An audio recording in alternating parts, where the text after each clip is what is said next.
In the darkness of the night, we look out. Children in an age-old universe. We try to find the man in the moon and search for meaning in the stars. We look for answers. We look for life, perhaps not as we know it. A world away, or is it? What I saw was real. It was damn real. Over the last 50 years, reports of UFOs and of encounters with extraterrestrial beings have reached astronomical proportions.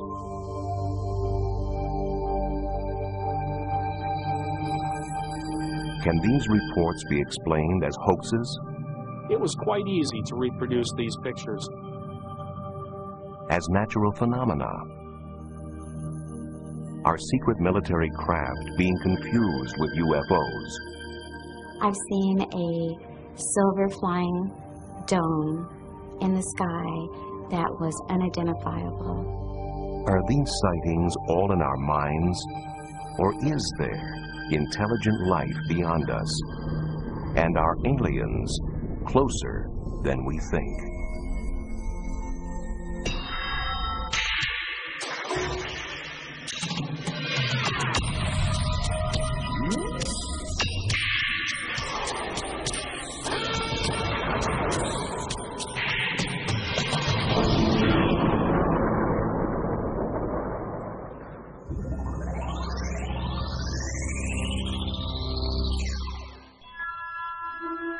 We have long been intrigued by the notion of life on other planets, and our popular culture has been filled with images of UFOs for decades.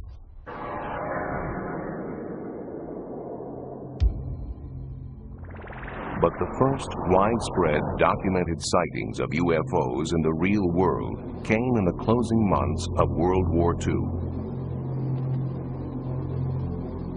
The sightings we saw were, I think, were in about in the 44, in November or December. Then we'd see these balls of light that would fly off the wings of our airplane. The one I saw was like a white light. A lot of the other people reporting in it saw red lights, and some of them would see some green lights, and some of them reported that they would try to chase one while they never could catch it. We would turn into it, and it would turn with us.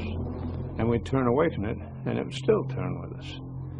And I put my gun sights on, trying to get on it, but I never could. We flew the British Mosquito, which was capable of 450 knots. And we opened it up a number of times and tried to close with it, and we never came anywhere close to it. The pilots dubbed these unidentified flying objects Foo Fighters, but still don't know if they were German secret weapons, optical illusions, or something else entirely.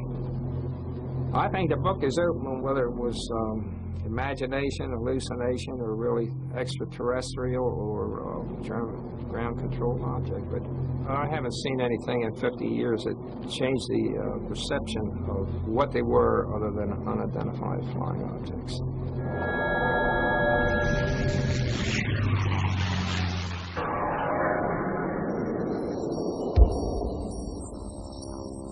Two years after the end of World War II in Washington State, a private pilot named Kenneth Arnold reported seeing peculiar-looking aircraft near Mount Rainier.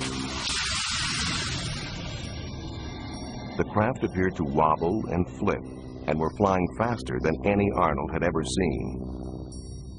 Word of this sighting was spread by the press, and the term flying saucers was coined.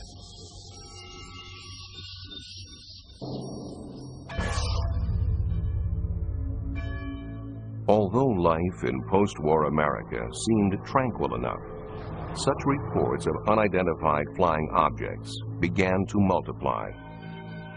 Were these UFOs Soviet reconnaissance planes? Could this explain their apparent presence around U.S. military bases? Fear began to emerge. Atomic secrets could be at risk. national security at stake.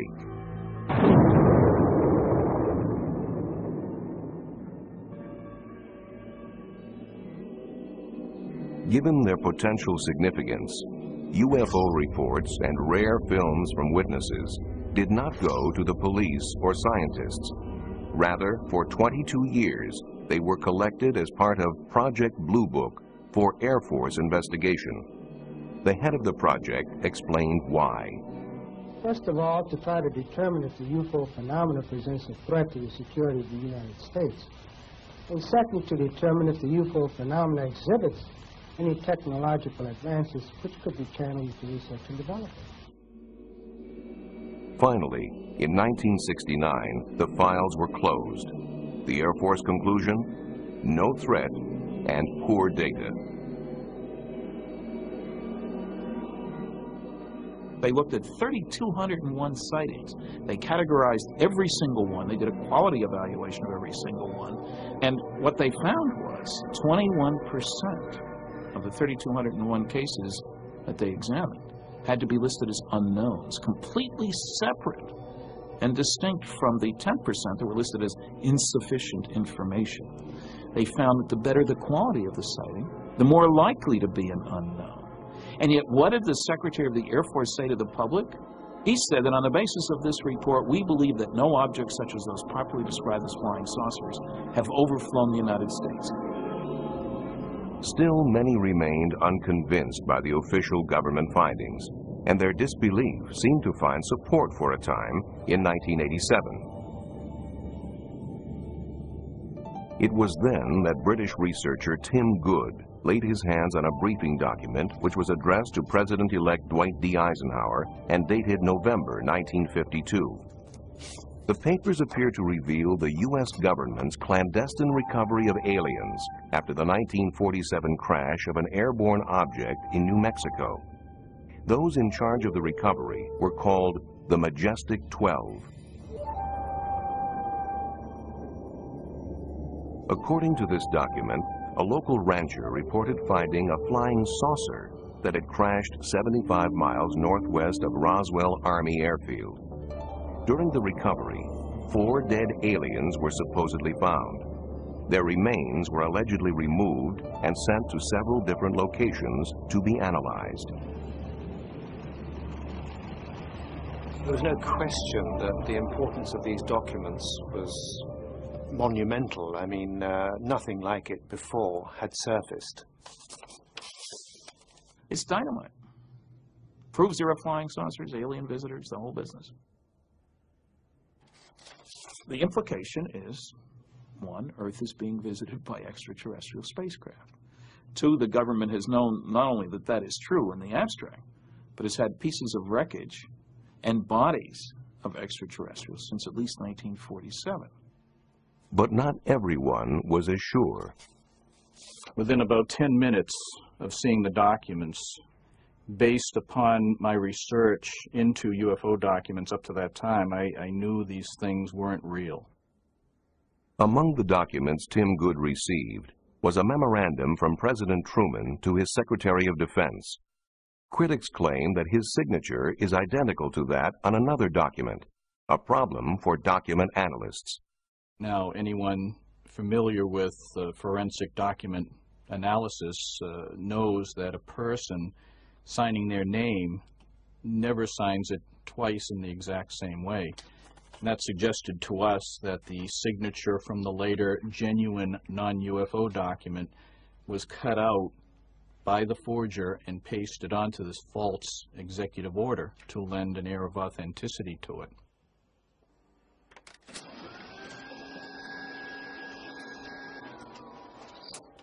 They say that signature on there is identical to another signature from a different memo, which I found in the first place. I say if you hold them up to a light table, they are clearly not identical. Regardless, though Tim Good admits the letter itself may be a fabrication, he does not dismiss the information contained within. I am convinced that whoever fabricated that document, if it was fabricated, must have had inside knowledge. There's no way it could be otherwise. And there's no question that the Majestic 12 papers have indeed pointed people in the right direction. And I think essentially the information contained therein is accurate. Eventually, to get a more complete overview of government documentation regarding UFOs, the Citizens Against UFO Secrecy went to court. The National Security Agency, however, tried to block them. We filed for the 21-page above top secret affidavit. The judge had referenced it in his finding, and we eventually got it. The only trouble is, as you start to go through it, you find that it's blacked out, and pretty soon all blacked out. 75% of the document isn't there, and people say, scrape away the black, there's nothing underneath. They Xerox it first.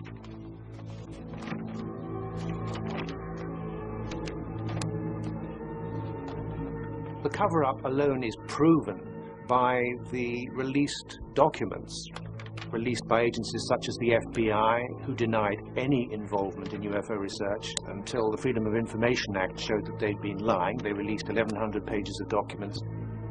CIA denied any interest in the subject. Suddenly we have now, I would think, thousands of pages of UFO-related information dating back to the 1940s, which quite clearly indicates that there has been a cover-up. Certainly, the Private Center for UFO Studies thinks there is validity to UFO work. Over 100,000 cases are archived there. I am convinced by over 20 years of work in this field that there is a mysterious phenomenon occurring that is being neglected by science, not by the public, but by science. And it's to science's detriment that it's doing so. Still, in other parts of the world, some scientific studies are being done on UFOs.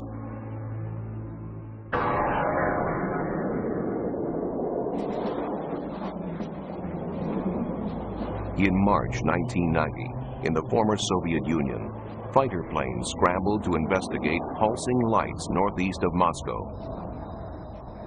For 3.5 hours, they stalked the lights, which moved at speeds up to 3,000 miles an hour. No radar image appeared on the screens of ground stations, but photographs were taken, and thermal imaging produced results. For the Chief of Air Defense Forces, these secret results were proof enough of UFOs.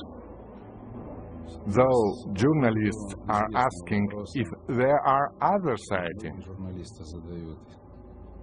these 1990 cases were only one supported by evidence. This is the only case for which there is real proof. Nor was it ever considered that the sighting was that of a stealth bomber. We never thought it was an American stealth aircraft. The radar characteristics are not the same. Stealth behaves like a plane in terms of speed and maneuverability. UFOs are very different. The unwritten rule: do not fire on UFOs.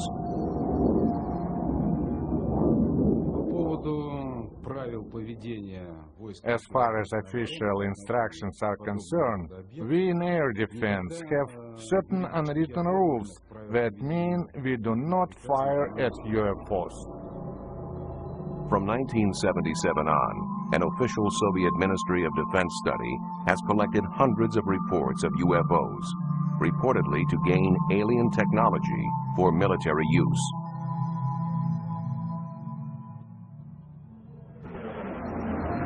Their files list many cases. In one case, a pilot reported finding a light closing in on him, at which point his aircraft went into rapid descent. Though he landed safely, there was damage to the left wing.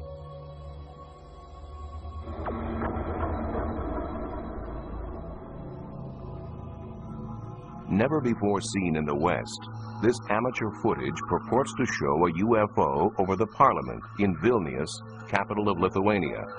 The craft hovers noiselessly, appearing to land.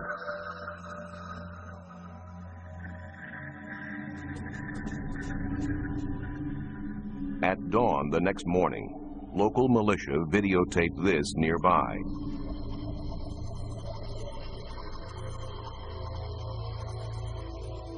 Enhanced, the night visitor looks like this.